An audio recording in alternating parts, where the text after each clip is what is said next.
Somo la waraka wa Mtume Paulo kwa Warumi, sura ya 14 aya ya 7 hadi ya 12.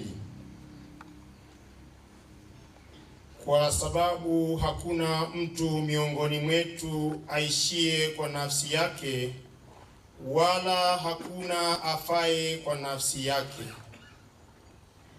Kwa maana kama tukiishi twaishi kwa Bwana, au kama tukifa twafa kwa Bwana. Basi kama tukiishi au kama tukifa, tumali ya Bwana. Maana Kristo alikufa akawa hai tena, kwa sababu hii awamiliki waliokufa na walio hai pia. Lakini wewe je, mbona wamhukumu ndugu yako? Au wewe je, mbona wamdharau ndugu yako?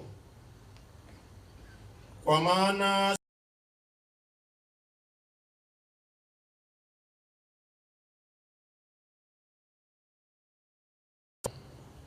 kama niishivyo, anena Bwana, kila goti litapigwa mbele zangu, na kila ulimi utamkiri Mungu. Bali hivyo kila mtu miongoni mwetu atatoa habari zake mwenyewe mbele za Mungu. Neno la Bwana.